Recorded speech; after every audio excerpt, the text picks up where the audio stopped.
Oh, and then like the, Everyone that went to it said they really enjoyed it. I'll call the meeting to order. We have a quorum. Will you join me with the Pledge of Allegiance? I pledge allegiance to the flag of the United States of America and to the republic for which it stands, one nation under God, indivisible, with liberty and justice for all. Good evening, Madam Mayor and Commissioners. Did everyone have an opportunity to see the ambulance on the way in? Nice to see you. There's been some talk I've heard here in the Commission chambers that we may have a short meeting tonight. No promises, but that does seem possible. There are no changes to the... Okay, very good. Thank you. First item on the agenda is approval of the minutes from September 21st. I'll make a motion. Second. It's been moved by Sam and seconded by Tim that we approve the minutes of the September 21st, 2016 meeting. Is there any discussion? Just this, we kind of thought Bill Dotson was going to be here later in the week than what he came on Monday, and I noticed in the minutes that we were going to possibly have a Bill Dotson day, and I don't think that's necessary now that he's left town. And so that, but no corrections though. But No just corrections, that but, comment. So, okay, yeah. very good. Did you leave on good terms? Yeah, I think so. Well done. I heard about it on the radio, Yeah. and I wondered if I had just missed it or what, so. No, it was nice reception. A lot of his family was here, and so it was Okay. good. It was Very good. very good. Yeah. All right, let's go ahead and vote. All those in favor say aye. Aye. All those opposed say nay. Motion carries. Moving on to appropriation ordinance number 18.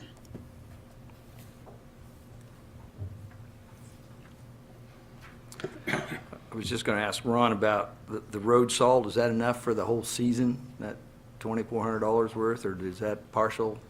I've just stocked up this year to get ready for it. Mm-hmm. If it's like last year, yes, it will be, but if we get any snow, it won't, Yeah. Okay. so.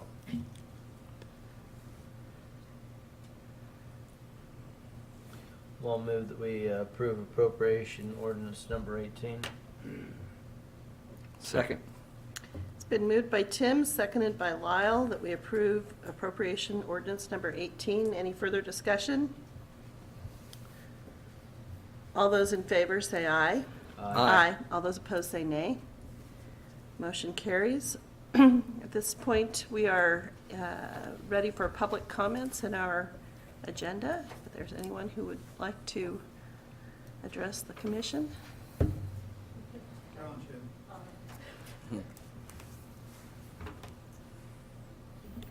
Hi. I promise to try to keep it as short as possible. We'll see if the PowerPoint comes up. I just wanted to give you guys an update on the statue project. Of course, the first statue has been installed for Miriam Zitter. And so this was from when we did the installation, and we can go to the next slide. We did the unveiling, of course, with the Broadway Plaza. This is a picture of her plaque. She was born Miriam Malford. She became Miriam Roaring and then married a Zitter. She had 8 children, and then they had children. She has 64 grandchildren and currently has 220 plus direct descendants, not counting their spouses. But her family made me aware that she treated every single spouse like it was another child, so you could really just double that number. But she also brought her son, David, put together a cookbook that I wanted to show you guys. And it has that very same photograph. Yeah, that was the first photograph they had. The New York Foundling Hospital often requested a photograph of the clothing that they arrived in so that it could prove that they had actually received the correct child, because they were basically ordering the children by eye color, hair color, age, and gender from the Foundling Hospital. That's thoughtful. Yeah, that's right. Yeah, so they wanted to make sure, because they'd had mix-ups in the past where kids would switch clothing and then they don't get the one that matched their family. And so you wanted to have have your customers basically be happy. And so she went to Minnesota. Her son and his niece came down. I think they're the next slide. Oh, shoot, it turned around, but that is Jackie, her granddaughter, unveiling the statue. And then the next one would be David and Jackie with the statue. The other 220 are hoping to come down as soon as possible. So we'll see them eventually. It wasn't too terrible of a drive, and they enjoyed Concordia. They showed up on our doorstep about 9 a.m. in a suit. And then he claimed that he wasn't that excited, which I cracked up about. I was like, "Are you sure, David?" Because he was very, very honored to be there, although he didn't want to say anything. And we also got a surprise. The Foundling Hospital is also known for accepting children anonymously, and we get a lot of Jewish children who are taken into the Catholic Foundation and then baptized and sent out to Catholic families. And I thought at least one of the statues we were installing was not the case with a Jewish child. Turns out they did their DNA. They're half Jewish. So all of the New York Foundling Hospital statues now that we're installing, every single one of them were actually Jewish. And then they became Catholic later on. And so he found out that he could be a citizen of Israel and actually Spain as well in about a span of a week because of different circumstances. So he was real excited about the whole thing. But I wanted to give you an update. We are receiving the first set of 4 after this one on Friday of this week. And we'll be doing installations coming up. And so the next one would be Jessie Teresa Fate Binder Martin. She started as Jessie and changed over to Teresa because it sounded better. It sounded more Catholic. But she was also Jewish, and in the picture of her as an older woman, you can see the Star of David. She found out that she was actually Jewish, so she stayed Catholic, but she wore the Star of David to Mass every week, just to make a point. But she was the first children's librarian of Hayes and a medical librarian. And her daughter from Hayes, who's about 80 now, and Marilyn Jean Coffey, who wrote a book on her, will be coming up for the unveiling, and she'll be placed at the Frank Carlson Library. And she was donated by the Charles H. and Isabel Blosser Foundation. The next would be Otis Bennett, who was Isaac Otis Mansfield, and he was purchased by Leduc Memorial and will be sitting at Leduc Memorial. And he was actually picked up in Sabetha but grew up in Clyde, so he was Cloud County. He was a gas station attendant and a house painter. And so the Leduc location is perfect because it used to be a gas station run by Troy's father. And so when Missy heard of his occupation, she jumped at Otis because it was perfect for that spot. The next would be Elmer and Ethel, and this was our number 10. When we did our last announcement, we had 9, and then number 10 came in literally as I walked in the door from doing Toby's show. And Amanda Straight and her family purchased that statue, and it'll be going at Britt's Soda Fountain. And the little white thing that he's holding in his hand is an ice cream cone. And so it will have that color, and so it'll be perfect outside of Britt's Soda Fountain. Elmer and Ethel went to Iowa, and Elmer, he was a farmer, and he worked for Crawford County. And then Ethel, I liked her occupation that her husband listed. He was an agricultural pursuitist, and hers was a domestic and personal service was her occupation in the 1925 census. The last one that will be arriving on Friday is the Fallen Soldier Memorial. That's the next. And that'll be going at the American Legion. We now know that orphan train riders served in all wars from the Civil War until Vietnam. We had a gentleman come in. His father started in World War II and ended his career in the Air Force during Vietnam. And so we knew we had up until Korea, but Vietnam was the one that we really wanted to span into. So, and Senator Elaine Bowers purchased that one. The next 5 that will arrive that we would like you to be a part of the unveiling, and that one we'll chat with you about a little bit later. It'll be later this fall. Holly Stoller, Hallie Garwood, was actually dropped off in Clyde, and he grew up here. His grandson, Jim Garwood, still lives on the same farm in the same house that they built. They adopted Hallie and then built a new house so that they have enough space for him. He was an only child, and so we got the one with the dog because Jim told us the only thing he could really remember from his grandpa's childhood was he had this dog that he ran around with. And so that will be sitting outside the county museum. And Jim will be there, of course, and the picture of him is one of my favorites because he's never had a birthday cake in his life. And also, they made him go stand out in a field to take a picture, and we all have one of those from when we're kids where you're like, really, Mom? Why do I need to be standing here? But it was probably his first birthday celebration with his new family. And so Jim will be here with his family to celebrate. His daughter is also still with us, and she'll be here as well. The next is Thelma Taylor, but she will also stand for all African American riders. They are a lower demographic, and she will sit in the downtown business area in the 200 block, and that donor will be unveiled later. There were at least 17 African Americans placed out during the orphan train from just the Children's Aid Society. The New York Foundling Hospital sent them to Baltimore and dealt with the situation a little differently. They sent them to the Oblate Sisters of Providence, which was an African American sect of nuns. But we know that the CAS sent out African American children before the start of the Civil War. Charles Loring Brace was an abolitionist. His dad actually taught Harriet Beecher Stowe. And she actually, obviously wrote Uncle Tom's Cabin. So he was an abolitionist, and he wasn't going to let children be placed into slavery, and he wasn't going to allow these children to go unnoticed as well. The next is one that's special to me, Alberta or Roberta. She and her twin brother were placed. They were Albert and Alberta, and then became Robert and Roberta.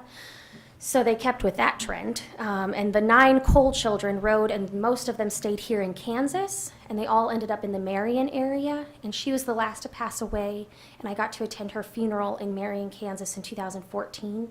And she was sponsored by the Rotary Club because when she was an adult, she'd gotten married, had 1 child, and developed polio twice. Spent 5 years total in an iron lung, and that's where she earned the nickname Happy. Which is saying something, and that's what she kept for the rest of her life. Even at the ceremony for her life, the priest said, I didn't know her name was Roberta. I just knew her as Happy, and she'll be going at Cloudville. And so I know it's an old picture. I know we pulled it off of the Facebook, but I'm really hoping that that's the location that Rotary chooses, because of course it looks like our little depot. And then Father Paul Fangman. He is one of my personal favorites. He was helped purchased by the Knights of Columbus and the Altar Society and a private donor at the Catholic Church. He actually attended one of our celebrations. He was from Nebraska, and he said Mass here. He actually got lost coming here and lost going home. He probably shouldn't have been driving. He was rather old and not much taller than me. And one of my favorite stories our founder just told us, her granddaughter, when she was 8, taught him how to do cartwheels. And he was at least 70 plus at this time, but he really wanted to learn. And so he was a child at heart up until that time. But he was a very, very sweet guy, and he really liked his pint. So might have been the problem with the driving. I don't know. Don't quote me on that. But the last is this little guy, Brown Business Services and Irene Brown, sponsored this statue, and it'll be going at their house on 17th and Republican, if you've driven by and seen the little manicured area. And he will also honor her mother, and it actually works out perfectly because he'll stand for all riders to Kansas. We now know that total, Kansas received at least 12,000 children. And that means at least 5,000, probably over 5,000 from the Children's Aid Society, the New York Foundling Hospital at least 5,000, and then the other 28 other organizations who place kids out. And of course, Irene's mom was a bus driver, and so she, carted kids across the state, and unbeknownst to her, met families of descendants of orphan train, of probably orphan train riders themselves throughout her time going to sporting events, and helped them, enjoy the game. And she really loved baseball. And so we are excited to put that one in as well. And to give you an idea for Kansas, if you go from Cloud County, go about 2 counties over to the west and draw a straight line down, every county on the east side of that line received an orphan train. And so 75 out of the 105 counties in Kansas received trains. And so we rank about number 8 with the amount of children that we receive. We might even rise a little bit higher when those numbers come in. So, do you have any questions? I think it's great. Awesome. Round 2 is going really well. We're talking to over 10 different businesses. And then the descendant round will start as well. So I'm hoping for at least 20 next year. I'm pushing to get 40 so that we can get the first 50 in. and get kiosks up. So, yeah, It sounds Great. like a great project. good. Good deal. Thank you. Thank All you. right. Thanks, Shaylee. You bet, thanks. I guess that's it for public comments. We'll move on then to new business. The mower and utility vehicle bids. Mayor, Commissioners, we received 2 bids for the utility vehicle. Concordia tractor bid a JD XUV 560 for $8,520, and Womack Kawasaki, a Kawasaki XX for $7,168. Recommendation is the low bid from Womack Kawasaki for $7,168. Is there any questions on that? No. Pretty much the same vehicle. Yes. I guess the only question I got, have we increased the security of where we're gonna start? No, we started taking keys out of everything, though. Well, that's a start. Yeah. Is there anything we're looking at as far as possibly cameras or something? I mean, Not that I know of. Chief Voss, at my request, did a survey of the city's properties and didn't find anything that he felt more could effectively be done as far as our security. If I could let him elaborate on that, it's time for staff comments. okay. So in essence, it'd be about the same security as we have. Except the keys will be taken out. Yeah. I did talk to one officer, he's kind of watching it at night too. So, And we That can't be helps. there all the time, so. I know. We'll have a little more discussion with Barry when he gets up here. Okay. I mean, put it this way, they tried it once, didn't have a problem. I hate to keep buying them new equipment, so. Yeah. We'll move to accept the low bid from Womack Kawasaki for $7,168. Second. It's been moved by Tim and seconded by Chuck that we accept the low bid from Womack Kawasaki for $7,168. Is there any further discussion? All those in favor say aye. Aye. All those opposed say nay. Motion carries. Have we gotten reimbursed through our insurance yet on these? For what? I've been talking to them, we have not received anything yet, but we will. We have to turn in receipts and stuff I see. before they'll. So that it just takes time. Yeah, Yeah. she called this morning and just said to let her know what we did tonight. Okay. And she wants the receipts for like the weed eater and the leaf blower, she wants it all to come at one time.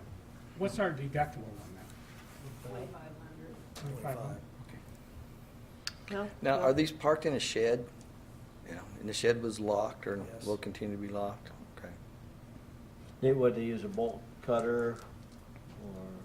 They had to on the padlock on that one shed, and then the other shed, they pried the door open. So it might be something, we put a little better door on it or Could something. you guys try those, there's the harder locks now where they're different, that you really can't get a bolt cutter into Right. them. I just bought one for the And, trailer. and yeah, I really know, butt up, and so you actually cannot get a bolt cutter in there, so. Rolling Hills has a bunch of them now because they've had problems with people coming out there.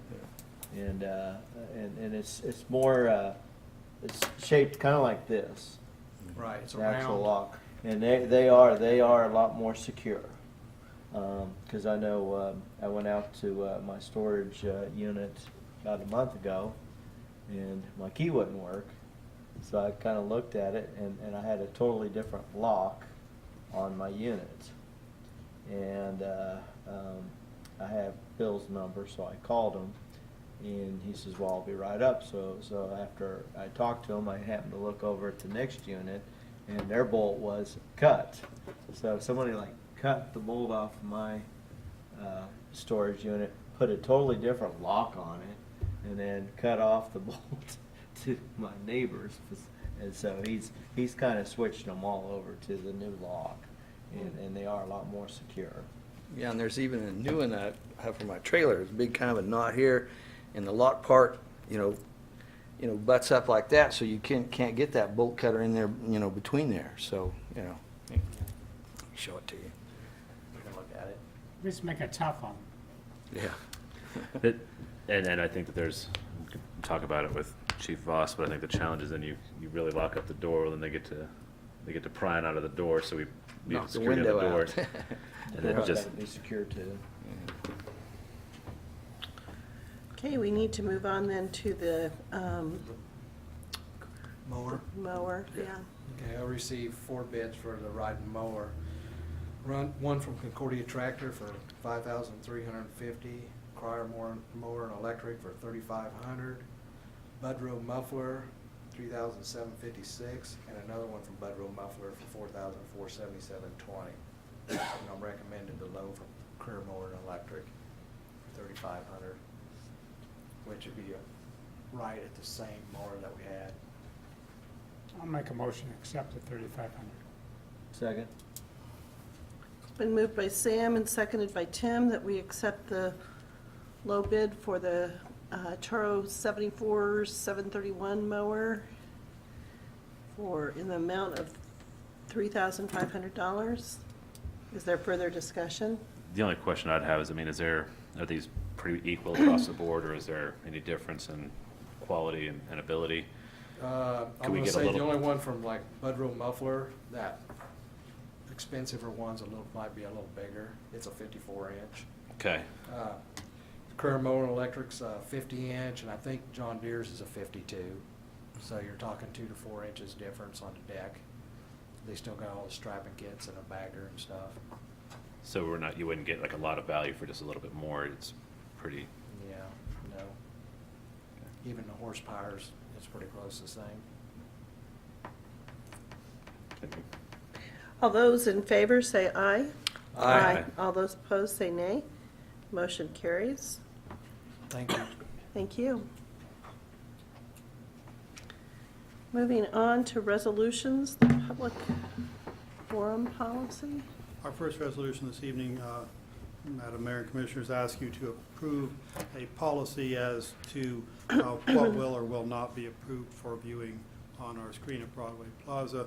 I've tried to follow existing law and make the policy consistent with what is done in similar situations around the country, although I couldn't find one that exactly suits our situation. I think probably are a little ahead of the game there. But this policy basically is patterned after what major metropolitan transit services have to govern what can be shown on the sides of their buses and on the interior of their buses for advertisements. What we're trying to do, as the resolution states, is reflect that the purpose of this screen and the rest of Broadway plazas has a strong economic development purpose, and also with respect to the screen has a degree of income earning purpose for us. We are selling ads on there and using it will be using it for events for which money is charged. So those are our purposes, and reflective of the fact that the screen was paid for entirely with local taxpayer money, we think it's appropriate to limit commercial advertising to local taxpayers. So they'll be limited to businesses having a situs in Concordia, an actual physical operation here. As far as other events out in the county, they are welcome. You probably saw we ran ads for the Clyde Watermelon Festival, that sort of thing. The theory there being people who come to those are very likely to stop through here one way or another as they do so, so that really promotes everybody's welfare. Other than that, it's a fairly long, complicated policy. There's a reason for all this explicitness because there are organizations out there who will make test cases of their ability to advertise on these public venues. The city of Seattle got wrapped up with one of those here recently, and it was just resolved this summer that went to the Supreme Court. So we don't want someone to offer us an ad that would be objectionable because of its political or other content. We don't want the screen to be a venue for political advertising or for argument or controversy. We seem to have enough venues of those without making one more. We want the screen to be a place that has a positive community message. So that's what we're after there.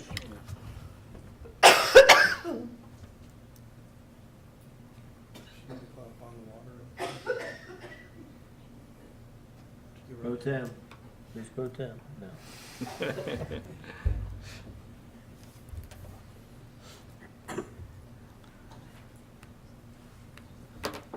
That's you, ain't Well, it? I Yeah.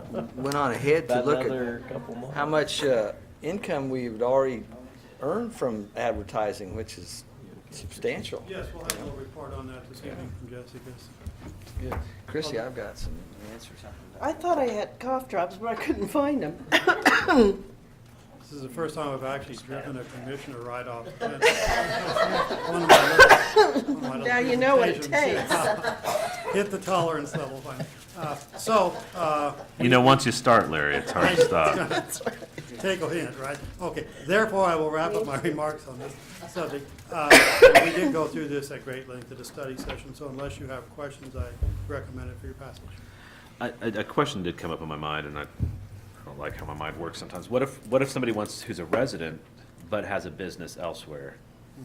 Would they be able to advertise on We the- have limited this to businesses in operation here. You have to draw a line somewhere, and I think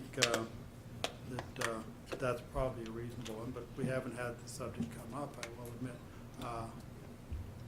Well, if their So, business is elsewhere, I mean, I don't think Maybe they it's would not in really wanna spend that money. Yeah.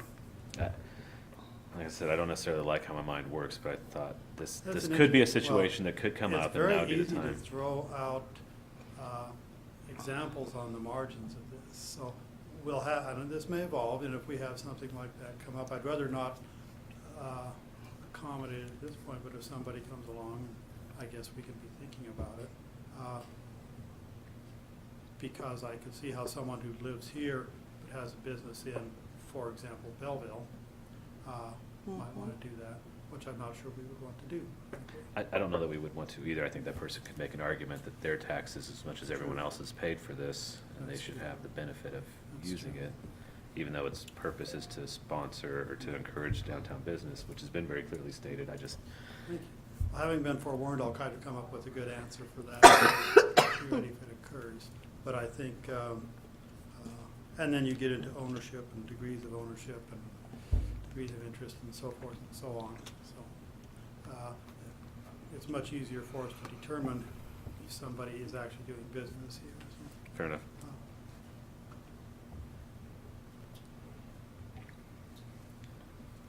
I'll make a motion, we accept the ordinance as presented, policy. Number 2016-2048. Second. It's been moved by Sam and seconded by Lyle that we approve Resolution 2016-2048. Is there further discussion? All those in favor say aye. Aye. All those opposed say nay. Okay, motion carries. Thank you. The next resolution that we have concerns annual updates to our employee handbook. In the red line version that you got, the one that takes up the most red ink is the firearms carry. We looked at a previous version of that a couple months ago now. I put it on the shelf because I saw that a teleconference on the subject sponsored by the Kansas City Attorneys Association was going to be, or the League of Municipalities, I should say, was going to be held. So it was. And I listened to that and allowed me to expand a little bit on some of the language was things they were recommending. But essentially, the drift of this policy is, by state law, we can no longer prevent an employee of ours from carrying a concealed weapon on the job. But the intent of the policy is to make it clear that this is not done for a city purpose. The employee does it at their own risk, both as to themselves and as to the firearm. We're not going to take any responsibility for it, nor is it to be left out anywhere where it could be a problem for anyone, be left out anywhere, or left in any city vehicle. And discharge of a firearm while on duty, whether accidental or on purpose, is only permissible if it can be demonstrated after the fact to the satisfaction of the city manager that it was done in defense of a deadly threat to the person or someone else, which is kind of in line with state law about self-defense. That's taken from our self-defense statute.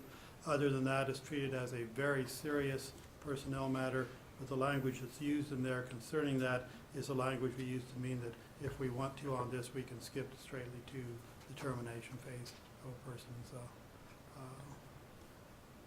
employment situation. So that is the purpose of the plan, and that was my inception, and I would appreciate having that in there. The rest of the things are fairly minor bookkeeping or administrative items that came up as we were doing our annual review. Our handbook says that we will review it every October, and we try to do that on a regular basis. The last one, the new section 20 about health plan eligibility, was requested by our health insurance company that we have that in there. That's where all that came from.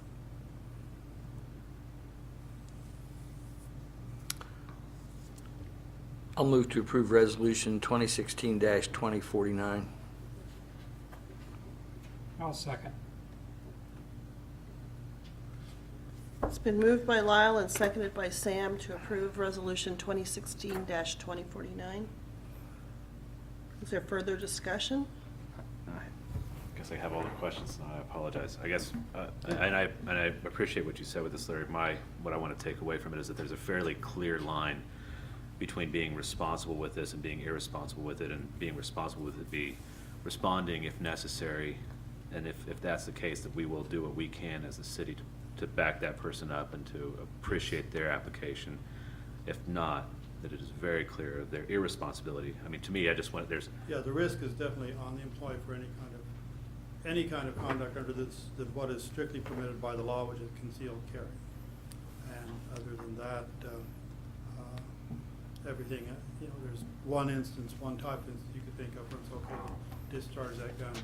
Everything else, because bullets don't come with anybody's name on them, we are being very protective of everyone else, and putting the burden entirely upon the gun owner. and I appreciate that burden almost entirely, with the exception of wanting to support that burden if it's used Certainly, for the purpose that is claimed to be yes. driven with this. Yes, I think certainly that's the intent also. Okay, I appreciate that.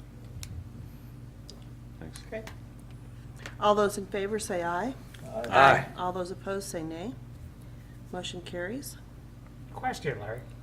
What is that, as far as commission meetings? Can people come armed? Yes. Now, how come the courts won't let them come armed? Well, in order to avoid allowing people to enter this building, any part of it, with a concealed weapon, we would have to have the same kind of security that you now see on the top floor of the courthouse. Okay. They have a walk-through security reader and a guy sitting there anytime that there's anything going on in the courtroom. So a uniformed officer sitting there. So they have the same kind of security that you see if you enter the State House or the federal building in Topeka. So if Yeah, I got we- people that don't like me, I should come armed? Yes, right. Well, we do have our own, and without any jesting, we have our own armed security here. It's Right. my request, our police chief, and this Right. evening is Officer Fredericton, and Chief Voss are armed here, and so it's a shame we have to be thinking about all that, but that's the only response we can have. It is not legal under state law for us as a public entity to prohibit anyone from entering the premise with a concealed weapon unless we demonstrate that we have adequate security, which translates to mean airport or courthouse type security. As I know, the Salina commissioners are discussing that issue all right now. And let's face it, I mean, a lot of citizens get upset with us. Yes, And and it would cost a lot of money, and you would have to basically close off all these entrances, have one entry, and have somebody sitting there with a walk-through radar before the commission. or we could have a lieutenant frisk everyone that comes in. I'm not sure we can do that. Maybe submitting Would my we, resignation. would we, And a Lyle, we wand had type to security, address I don't- all this, what, about 2.5 years ago? Does that sound about Yeah, right? something. That's when it started coming up, yeah.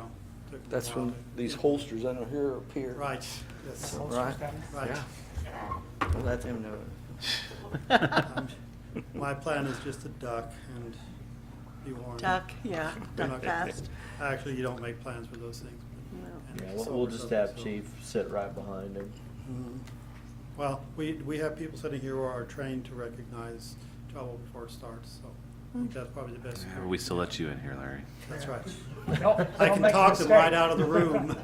I'll just start explaining an ordinance to them, and as soon as they're numb, we'll. Okay,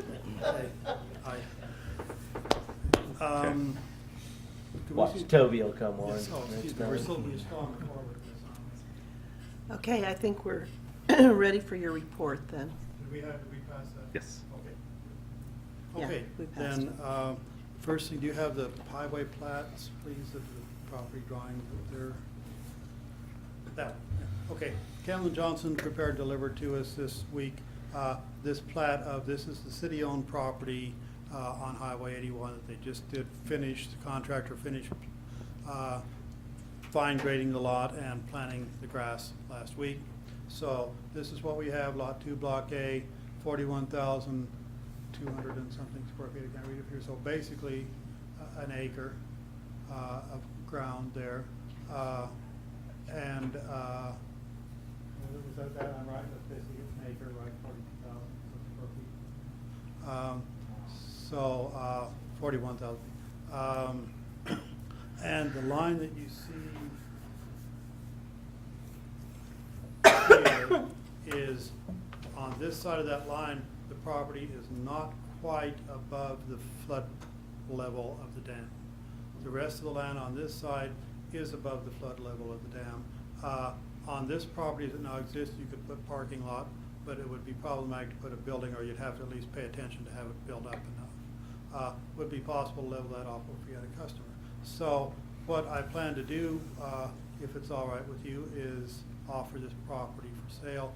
Exactly how I'll talk to Ashley about and probably follow her recommendations. One thing that we might consider that didn't come up before, just quite recently, there's been a new round of talks at Cloud Corp and the Chamber with the orphan train people about a new branding effort for the community, perhaps centered on the orphan train stuff, and got me thinking that at this area right here, the very end of our property, would be a good place for a Welcome to Concordia sign and any kind of brand we might have. So I'm thinking we might reserve maybe the south 15 feet or something like that of the property and have that shown on the plat. The city has an easement there, and then we can put up a sign of Welcome to Concordia of one kind or another. Have it right there, be a good location on the highway. Because that's where that walking trail is, correct? The walking trail, well, actually, there's a sidewalk that comes down here. The walking trail is going to be more like up by the dam to start with. Oh, okay. So this is the flatland we have right on the highway. There's, see if I didn't remember, here's Highway 81, there's Oh, north, okay, obviously. okay, okay. So that's maybe south of you. So Taco John's would be just up the first building there, yes. Oh, 2 lots north. Okay. Yeah, this is. Okay, this is the southernmost. South, this is the southernmost piece of ground, right, the way it Well, bends in here is closest where to the the, fence, so the Walmart intersection. turnoff is Sure. right about here. So Oh, this is, okay, okay, I had it reversed. yeah, this is our ground that the city owns up there that we just finished grading. Right. Can we see the other picture, please? Okay, this is the land that we own subject to a repurchase agreement with MSMT LLC, the original developers. And this is the land that is immediately south of the Taco John's parking lot. So total square feet there is 25,760 square feet, so a little over half an acre. They own the other adjoining land that's already been leveled off there. In a nutshell, the deal with them is that at any time within 5 years, they can buy that back from us for what we have in it. And I just now received these this week, so I'm going to be toting that up and filing the appropriate court paperwork to put people on notice of all this and start their clock running. So I don't have the total for you right now of what it is, but this was an expensive lot to redo because our storm drain used to come down and stop right about here where the slope is, so we had to build concrete storm drain out to here as part of filling that in, so it's pretty expensive square feet as we did it. With that being done, we have used every available piece of dirt in the flood control area that can be used without interfering with the flood control basin's operation, and put it someplace where it's commercial real estate. So we are now done with that project. We will start trying to market this property as quickly as may be But if it sounds okay to you, I think I may go back to Campbell and Johnson, and ask them to mark off that south 15 feet. So this will be right when you get past the Walmart intersection, be the first thing you'd see, it'd be this welcome to town. Okay, that's all. There's a sign out by the airport park, isn't there, that says somewhere Yeah, there's a. further south? There's a Concordia sign that would be just kind of across from this. It's up on the slope and behind Right. behind the fence, so it's not as visible as one might. Mhm. But this would be more visible, Yeah, wouldn't I it? think so, Mhm. yeah. And plans pending as to what it might be, but I thought we might just reserve that land. Then these drawings will be reserved, filed at the courthouse, so everybody can see what's on. So Notice you seeded it it's all too, so, seeded now, yeah. and we had a little rain here, so we hope it's gonna work out. And the other piece that we did over by the college, it was the college's lot that we exchanged, in exchange for them deeding this other ground, we agreed to bring it up to level. That's all done, they're pleased with it, and I'm going to be attending a telephone-based meeting of the college trustees next week. We have asked them for an easement across the part of that that is just south of Pawnee Mountain Hill's tree line, and that's where our trail is planned to go. So that's all drawn up and has the approval of the college's administrators. Hopefully we get that done next week. As far as the trail goes, there's still this to wait for and that to wait for, but we now think, KDOT thinks they'll be bidding that out in February. So that's where we are on all that. We have information for you on the treatment plant and its cost. Can we see probably the schedule first? So, there you go. So I asked Sarah, our engineer, for an update on the proposed schedule now, and here it is. Submit the 90% plans to the city for review. The way they did this, they submitted a 50% done set of plans and came down and talked those over with Jeremy and Tim. And now they are done, and it should be here this week with the 90% plans to go over them again. Well, they'll send them to us, and then they'll come down on the 18th and go over them with our people, and then submit it to, that's Kansas Department of Health and Environment, to review. They estimate, based on prior experience, will probably be between 4 and 6 weeks before they get the approval back. After that, they will be advertising for bids and opening bids and proceeding to start construction. So if you add all that up, by the time bids are let and the documentation's done, that 4 to 8 weeks has to do somewhat with the signing of all the documents that come after a bid is let. Then we're getting basically into the first part of construction season next year. It's maybe March. We're ready to roll on phase 1 of the treatment plant. So if I can see the numbers now, please, Amber. It's been a while, I think last August, since we've looked at any of this. So to review, we are doing the treatment plant in 2 phases. A primary reason for that is the success we began having last May with some slightly different operations of our plant in greatly diminishing the phosphorus and nitrates that whose reduction is our primary object in this project because the state is mandating us to do so. And in August of 15, when Sarah came to town, she gave us these numbers. They were rearranged. They were arranged slightly differently if you still have those. And on the PowerPoint she gave us and wished to check. But I rearranged them to match the way she gave us numbers this time. So on the first improvements, here is where the money is going. And excuse me just a minute, I'm going to get to an email she sent that has some notes on these things.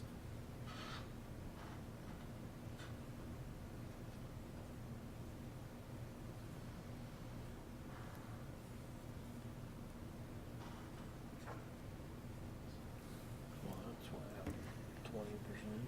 Mhm. Quite that much, yeah.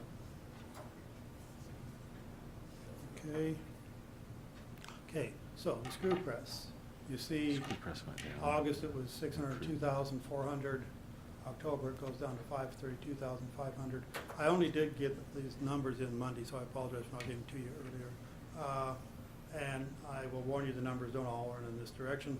But what she says here is the screw press cost decreased because The August 2015 estimate included the equipment needed to reach Class A sludge. It was decided not to go this far in Phase 1, so the equipment cost reduced. In addition, the August 2015 cost included sludge pumps, and the existing pumps will be used instead of purchasing new. So what this thing does, right now, when we have treated our sewage as best we can, we end up with two products. One is a clear-looking water that's not potable, but clear enough that by present regulations can be put back in the river, and the other is a big pool of sludge that's 90% or more water. And we empty that tank out time or two a year. Jeremy can correct me on anything I'm getting wrong here. If he starts shaking his head, no, let me know. We do that by filling up a tanker truck and towing it out to a farmer's field and emptying it out. Many times over. I think he gave us some numbers, didn't he, last meeting, how many times he had to do this here recently. So instead of having that process now, it will go through this machine, and what will come out is much, much drier, dry feeling substance, and it can be spread with a manure spreader type thing pulled behind our tractor, so it's easier for everybody to handle, and just a more efficient operation. And we worry sometimes about the sludge and how much longer they're going to let us do that, and if the farmer who's taking it now doesn't want to anymore, it's pretty hard to haul any distance. So this has some advantages. When she was talking in her comments about we decided not to go with Class A product out of this, you can get this good enough that we could tell people, come and bring your garbage bag and help yourself to all the fertilizer you want. But this isn't quite that good, but it's good enough you can take it out and spread it on a field, no problem. So there'll be some attendant additional expenses of this, but it'll be pretty minor. But at any rate, so that's what the deal is on that one. On the clarifier improvements, the cost increased because we added some things, specifically some launder covers is what they're calling about. Jeremy, what's that? What's that? She said they added launder covers. Oh, to cover their covers over the beers, so they don't have to clean it off. Over the whole thing, so you don't get as much algae growing and stuff. Right. Okay, okay, thought That's- so. During the summer, they have to clean it every week with a power washer, the whole thing, so it gets kind of tedious and time consuming.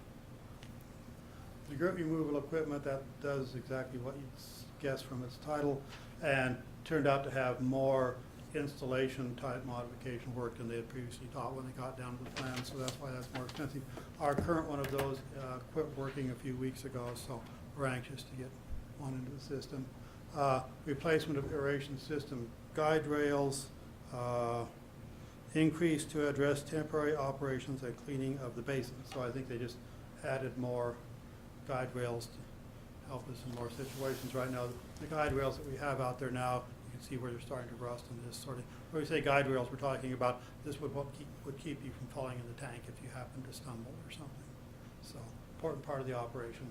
Aeration blower enclosures, fairly small item, but one that our personnel is looking forward to having, and in my mind, a safety matter. If you've been out there when it's going, they have these big blowers that run all the time, and they're very noisy. They have to turn them off if they're doing any work outside so they can hear each other. You put these lids on them, they'll be much quieter, so that someone could be heard if they were in distress, calling for help. Modifications of RAS flow, that one went up a That lot. doubled. Pardon me? That doubled. More than double. Yes. Increase due to the fact that the existing RAS flow structure couldn't be repurposed into a pump station as originally planned, and a new pump station structure was needed instead. I'll confess I don't have that picture in my mind. Can you explain kind of what we're talking about there? Well, the one that was there, they were gonna put pumps in it and just use what we have, and you just can't do that with the design. Had to build a new one entirely then. One of those big round that we No. were talking about? Now, what is it exactly? What's it look like? It will be a building setting, and that's where everything's pumped out of. Won't be one of the big round sludge off pools. the Okay. clarifier gets pumped through there, and then it can go to the screw press or to the I can understand missing estimates that they get all the time, but over doubling it, I mean, that's unbelievable. I mean, to miss it that much. Well, it doesn't sound like necessarily they missed it, but that they're having to do something different than what they originally intended. Right. And where, my understanding of it is where maybe we can, in my mind, what I'm thinking about is that we can remachine this or rework it and it can function again instead of saying, no, that's not gonna be effective, we're gonna have to just, from the ground up, start this. So For this particular part of it, yeah. a rebuild versus new. Yeah, it's demo, I mean, they could have demo and do a temporary pumping station while they're building a new one, so we can keep treatment process going. These figures were given after an initial plan had been arrived at before any engineering had been done. The August 2015, I didn't explain at the start. So between then and now, they have completed the engineering to a 90% level. So these are their refined figures. So as they were doing the engineering, they figured out Plan A wasn't going to work for that particular part of it. See what happened? I don't recall, was when this project was put out, put out to different bids, or, This hasn't been built yet. This is just the engineer's estimate. oh, they're just the Yeah, engineer's bid? so this could vary a lot depending, as we've seen. We see bids that come in pretty close to engineer's estimates often enough, or under or over. So these are just the estimates. We haven't bid anything yet, and it will probably be after the first of the year, well, toward the end of the year, after the first of the year, before we actually get the bids from what they're saying. Well, Because- like I said, I understand the other ones. yeah, so, and site work and piping, that's just as they started putting it together, there was stuff that hadn't really been accounted for. They saw the need for as they were drawing up the plans, so that's where that comes from. Contingency, as it says here, on these figures, they build a 20% contingency into their totals, but that's what we have seen before in some of these complex projects. The engineers start off with a bigger contingency amount in there because they figured that some of these things might turn out to be more expensive than originally thought. As they get down to construction phase, you see them drop it down to a 10% contingency. So this one had, if you looked at the numbers they gave us a year ago, they especially had a 20% contingency. That's built into these figures here, and a 10% contingency is built into these. The engineering contract is dependent upon the size and complexity of the project. And you can see that actually it's gone down a little bit here, but that's probably going to be what it's going to be here, but their contract will be figured in relation to the actual cost of the project. So it was $2,088,000 in August, and it's $2,400,000 now is their engineer's estimate. And we won't know what it's really going to cost until we get there after the bids are open. Amber will have some remarks for you during the comments, staff comments about how this fits in, but basically this is fitting well into our $10 a month surcharge that we've been charging. We can handle this expense, and also how we think the next expense might turn out without any further increase in that. So if you want to give me the phase 2 improvements, scoot it up just a little bit, please, Amber. Pay attention to That would be, excuse me, Amber Farha. I didn't specify. Okay. See, everybody's fascinated tonight. Okay.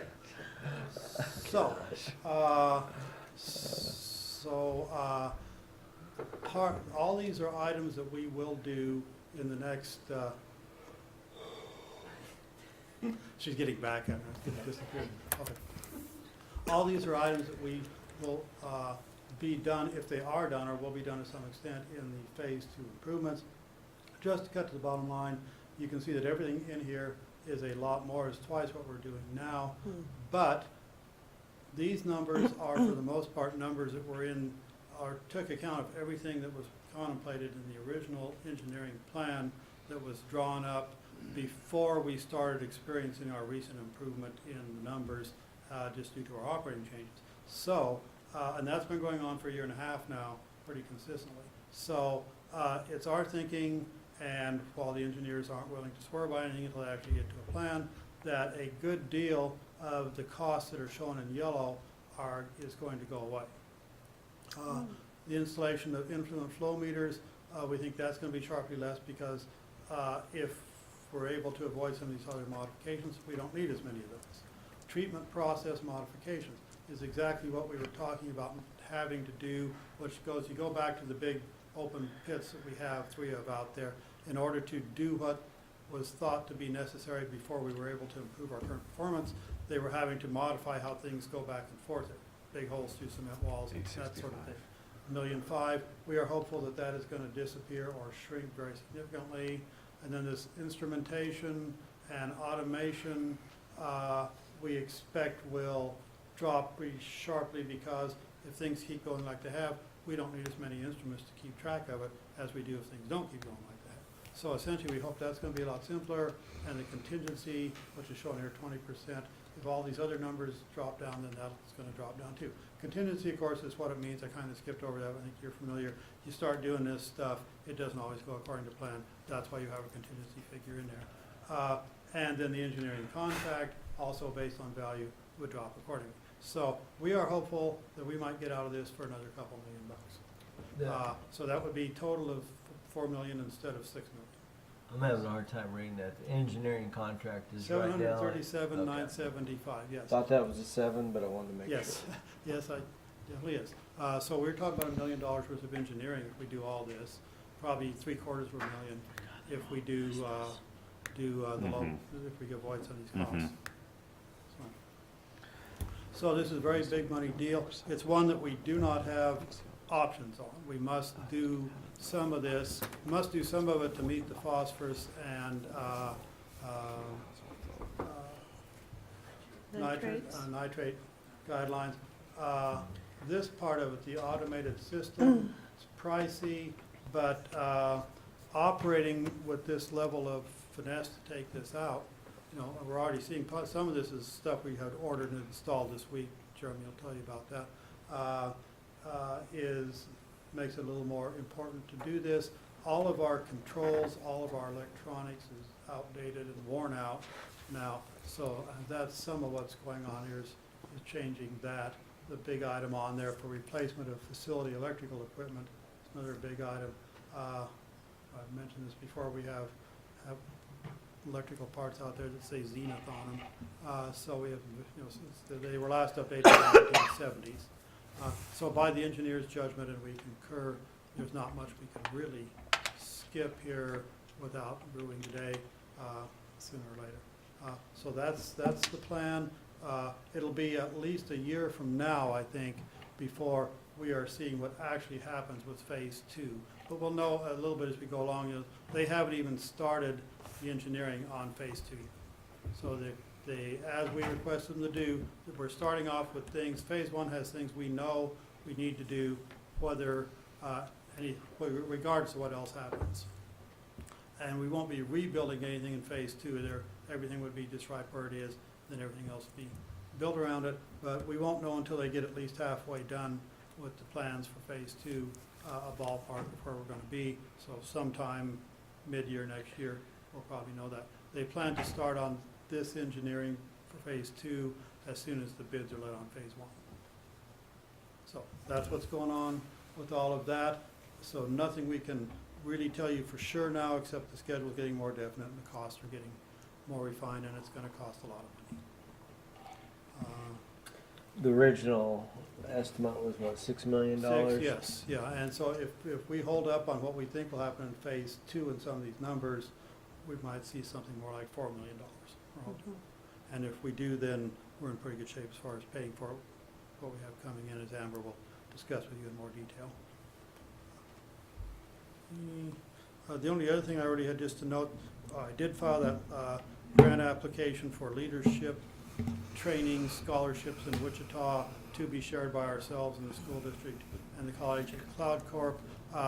And they notified us back they had 130 applications for the scholarship grant program, and they're going to be giving out 36 or 37 of them, and they'll let us know next week. As grants go, that's fairly good odds, so we gave it a shot. We'll see if we get one or not. If not, we'll see if we learn from that maybe try again.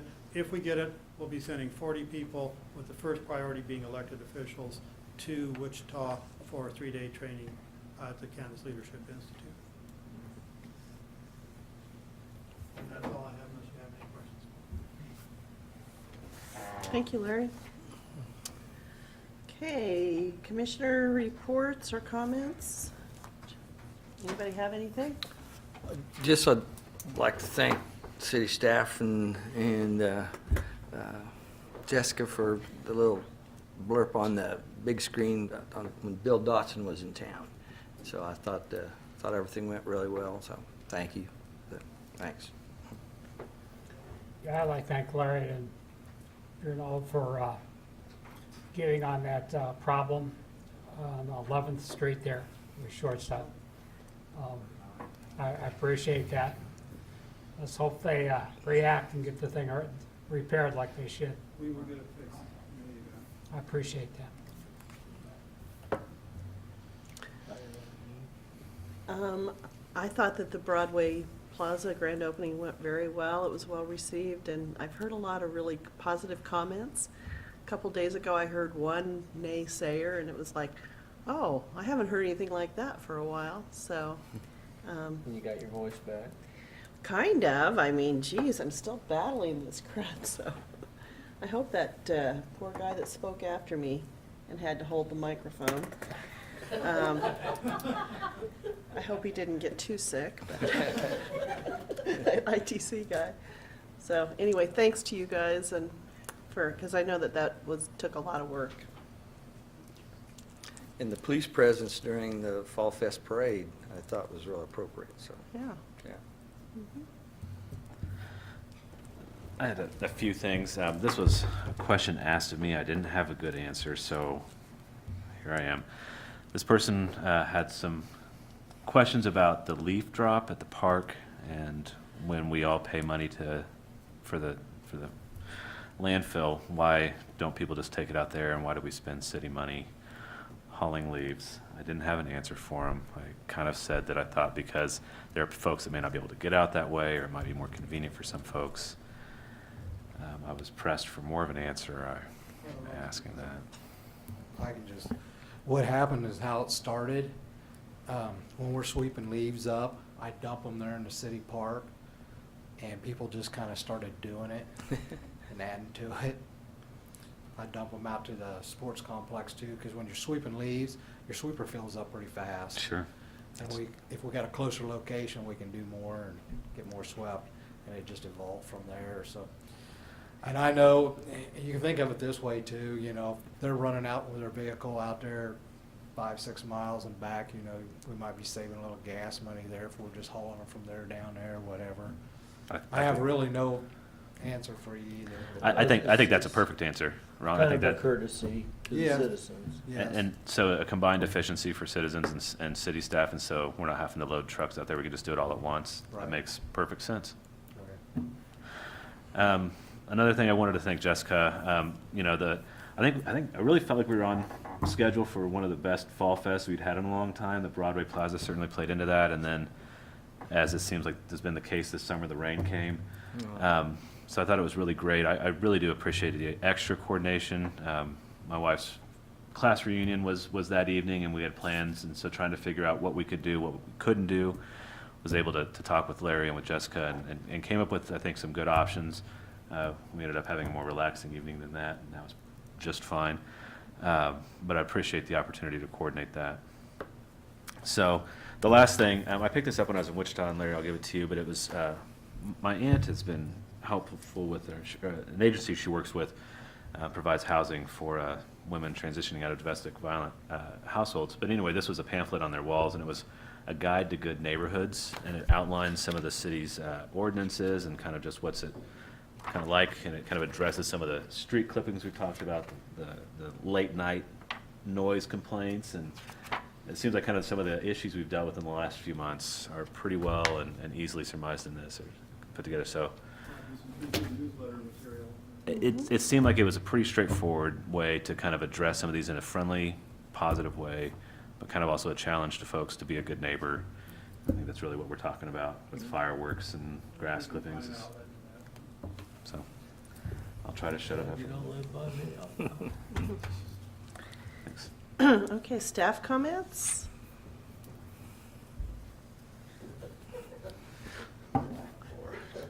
Mayor and Commissioners, I just wanted to inform you the mill and overlay on the airport runway went good. They got it all milled and it's all relayed, and they're out there, they was out there today putting the temporary striping down. They should finish that up tomorrow. And also that we have a tree planting ceremony at 11 o'clock tomorrow, if anybody wants to come to it. I'm coming. Where's that at, the cemetery, or? It's at the cemetery up there where the veterans is in the southwest corner there. They're gonna put a generator up there and they put a podium out. Wow. How many They got some trees? stuff. There was 35 bushes that were planted, Wow. and I know. And they come in today, so we got most of them planted. And tomorrow we're gonna save 2 or 3 to plant for their ceremony. So you said 35? Yes. And it looks like most of the trees that have been planted in the last 2 years have all pretty much survived, haven't Yeah, they? we probably in the last 5 years lost 5 or 6 of them. It's not They've bad. replaced some of those too, so. But it looks like you guys do a pretty good job of keeping them hydrated and. Yeah, didn't have to water too much this year. But, you know, like right now, when it starts getting drier, you have to water them clear into the winter time, and then we start watering early too. The ones that are more established, we water a little less, and the ones we just planted, so hopefully these bushes will kind of just take off. What kind of bushes? Lilacs and viburnums. Viburnums. There you go. Do we send a little thank you to the Lions Club each year or whenever they plant some? Do you think isn't that appropriate? Sure. Okay. Never I think have. that's a good idea, yeah. It's a good idea. Well, yeah, I That's think all we I have a have. pretty nice looking cemetery overall, so. Or just go to one of their Lions Club meetings, they'll give you a free meal while you're there.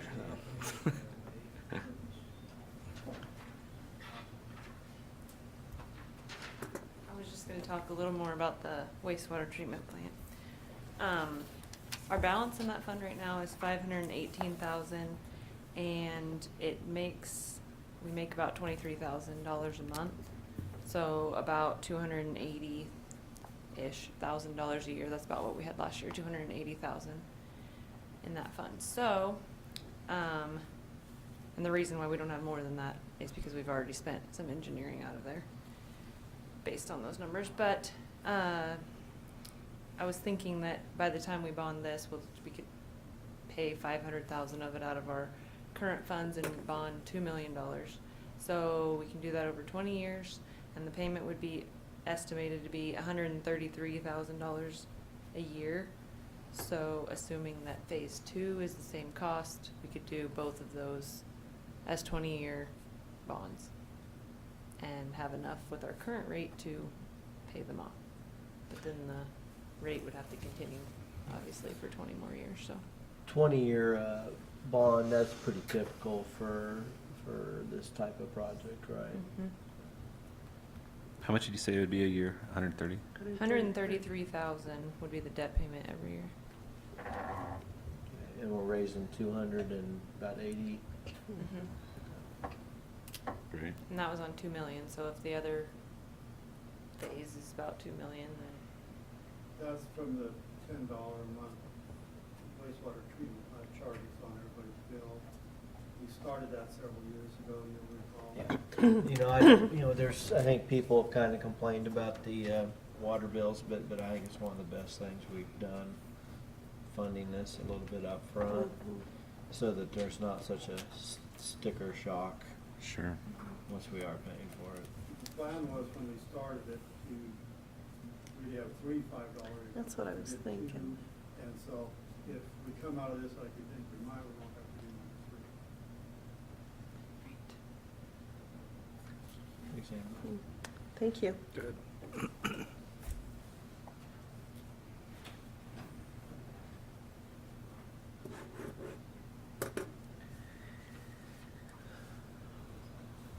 I was asked by Larry to go around and do an assessment kind of on the security of vehicles and stuff. So far what we found is all the keys have been out of the vehicles, everything's been locked up tight. There does come the point of what can we do cost effectively, and, cause it's just like if you put a bigger lock on, they're just gonna rip the whole door off.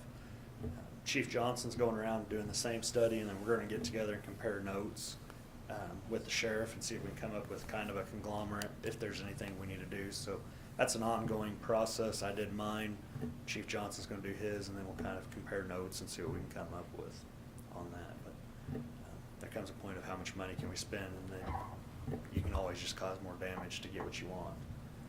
Would it help though, and maybe there's not a spot, where we could have a central location to everything's there? I know convenient wise, it may not, it may take a few minutes longer to get it to the spot. If we could have just one central location, it might be easier to oversee than have it spread out all over the city. I would think though, with the sports complex being what it is, that you'd essentially be spending time every morning driving equipment out, every evening driving equipment back, that having two centralized locations, having the equipment out at the sports complex where you know you're gonna need it, and then a central city location might be about as good as it gets, with the frequency that they'd be using out there at the park. I mean, it's, See, and I do the same thing on that. I got equipment up there in the cemetery, and then when we go out to the airport and mow, I leave it in a T hanger out there.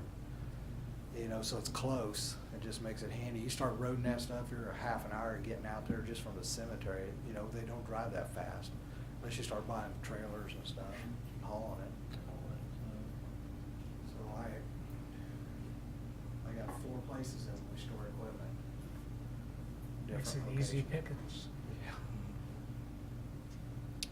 Even the city shops, though, they're down there, there's a fence around them, they're secure, but if you really want to get them very badly. I know. Well, if you put everything under one roof, you've got risk associated with that too, I would think. Steal it all. Yeah. Well, I agree that the biggest, you know, if you're having to haul equipment around every morning, every evening, just the cost of that and the time, you know, that you're paying your employees and et cetera, it's would add up pretty darn quickly. I think the key term to do is cost effectiveness. What's the most cost effective way to make this the most secure we can? But I understand what Sam's saying. If, the only thing I can think about at the sports complex is that, just that little white shed. Is that where we have most of the things?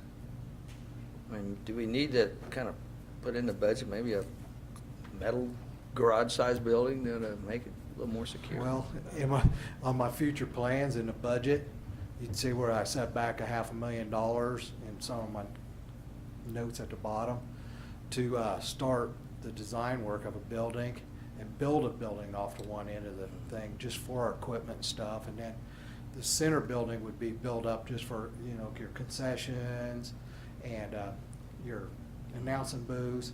Plus, I had thoughts in there putting a basement in there for if there was a storm or something, people could go to it and stuff like that. And I've been talking about that now probably at least 15 years. Yeah. But yes, I would love that. But I mean, even Ron, you wouldn't have to start off with $500,000. I know, dollar and building. what I mean, something a little more secure than just a little wooden shack. right. Uh, See, what I got out there now is I got that wooden building up there by Rhinewald. That's where they stole the truck out of. The only place they didn't steal something out of is that block building where I had my biggest mower. I had it in there, but they never even tried for some reason. I mean, they could have cut the lock off of that just as easy and took it out of there. And then the main building down there is where they got most of the stuff. You know, that one little mower and all that other stuff. So. So on that, we'll continue to assess that and see if we can come up with a complete plan assessment. That's kind of still ongoing, and we just want to kind of give it some time and see what happens and if any habits come out of this security assessment. Something needs to be done over time, not just one day, because you can lock everything up for one day and next day forget to. So that's going to be kind of an ongoing thing for a little while with me and the police chief. The other thing is we left Monday, me and 3 other gentlemen from the fire department went down to Lynn, Missouri and picked up the new medic unit that's sitting outside. If anyone wants to take a look at it. We also did our mid-build inspection for the Dodge pickup chassis Type 1 ambulance. While we was there, the box looks great, cabinets are being built, the chassis is there, so it's just a matter of putting all the pieces together and getting it painted. They're expected mid to late December on that one. This one out here, Medic 1, we'll get it licensed tomorrow. I'm going to go to a Board of EMS meeting in Topeka, get it licensed, and we're waiting for a couple parts for the cot because of the new mounting system, but then we'll get it back in service and going, and we do appreciate your guys' support on that. They did give us a great deal down there. Originally, it was supposed to have 7,000 miles. They were able to sell that demonstrator to somebody else, and this one, when we picked it up, had 360 miles on it. They had to legally drive it around for a little bit to make it a demonstrator, but we basically had a practically brand new unit out here, so. Thank you. That's good. Thank you.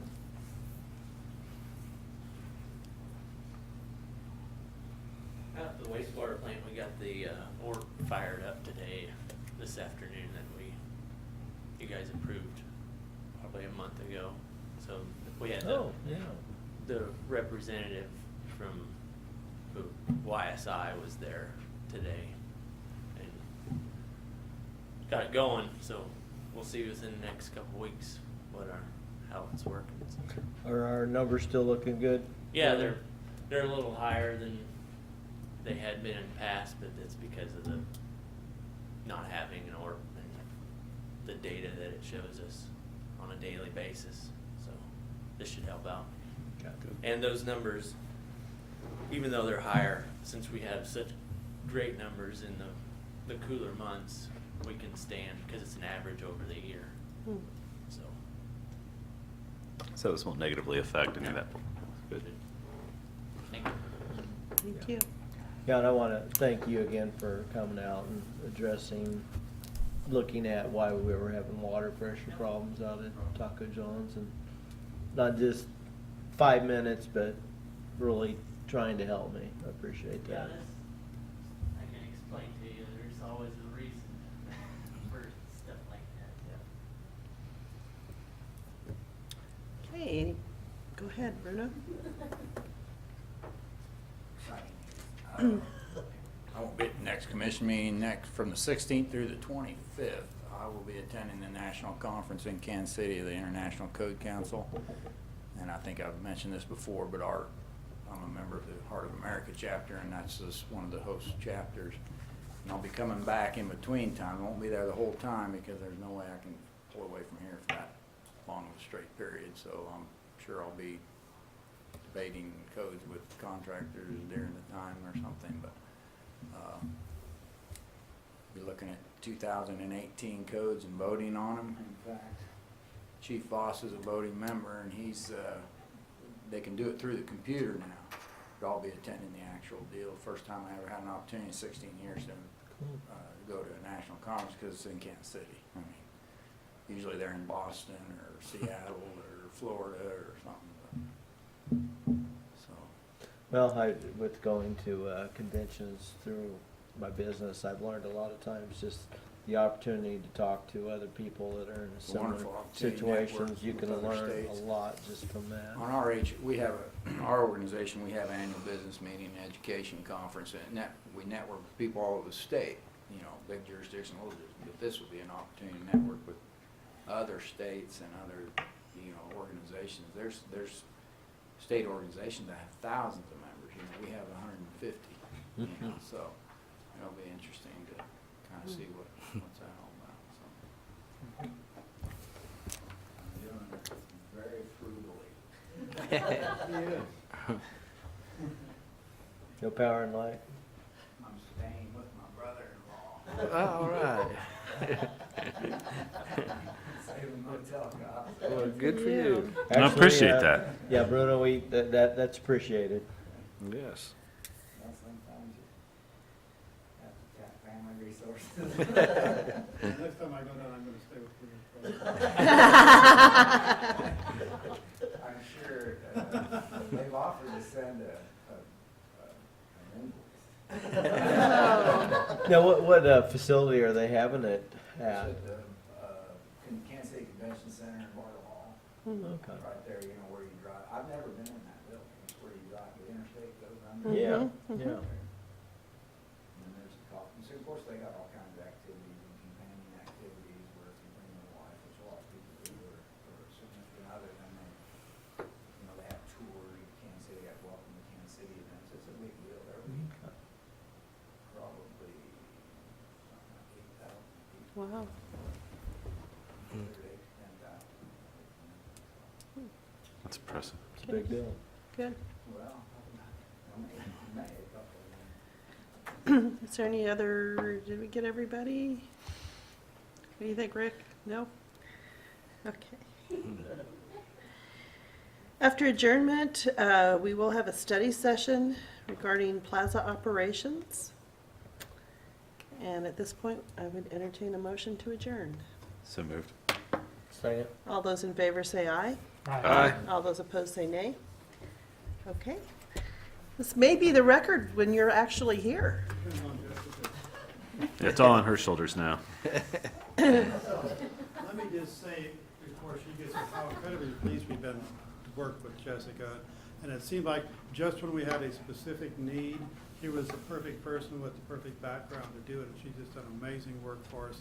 We're really proud of what we're seeing her put up on the screen. With that, Mike's all yours. So my sheet that I have has been updated because I have had more advertisements since this one. But with the weekly advertisements, we're at $495. And including all the contracts, which we have 6-month contracts and year contracts for advertisements, the total is $7,265.60.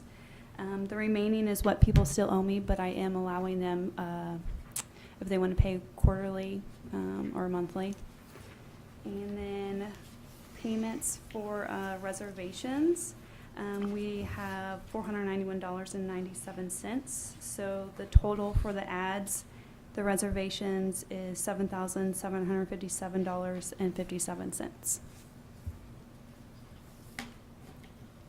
And so, and then all that money basically goes into a fund that Yes. the city has set up for We have a operations budget for. fund page like you see for the other budget categories. If you had it in the last budget, we just had, we got rolling, so yes, that's for 2023. And can go out plaza operations. Well, it would be interesting in the next couple months, like if we could see like what the electrical costs are, what the costs are of the two guys that are, which I realize they're doing more than just the plaza, they're also doing, you know, the downtown. But it'd be kind of interesting to see. Get 90 days in or something. Mhm. Do we have a meter on the water? Or do we know Yes. what's running through there? Okay. Any questions? One of the things I've been impressed with, I overheard at the Fall Fest parade, these two women in front of me were saying, well, they're gonna have that closed off after today. And I drive by there every morning on my way to school, and it is always open. So It I'm is. so pleased to see that. Yep. Yeah, I went by last Friday, happened to see Ashley out there, and saw several extended families there, probably about 15 kids at the splash pool, just having a blast. Yeah. And so, like I said, it's being used. I just don't understand the negativity on it. I really don't. If you could, I would like to know the complaint. Maybe we could do something about I it. think it's just misinformation, and all it takes is, you know, the proof is in the pudding. I mean, you just, And then it comes down to if somebody's gonna be negative, they're gonna be negative. That's right. So For we sure. can, we can try to accommodate, we can try you to. know, make I it thought somewhere. about correcting them there, and I thought, you know what? Yeah. Let them see. Time will do it. Yeah, time will do it. Do we have people that are now taking their lunch there or a cup Yeah. of coffee? I mean, I haven't been by, I guess, at those times, so, well, good.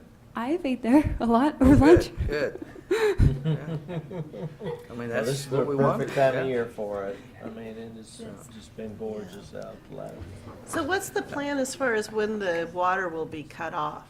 I think Sometime shortly. this month, yeah. In October? We're That watching makes because people sense. been using a lot, so, but as soon as the temperature starts dipping a little bit, Yeah, but the people won't use it anymore We- then. Like our irrigation system, they normally turn it off like the first week in November. This might be a little bit different though. They might have to turn this on really soon. Yeah, so it doesn't freeze.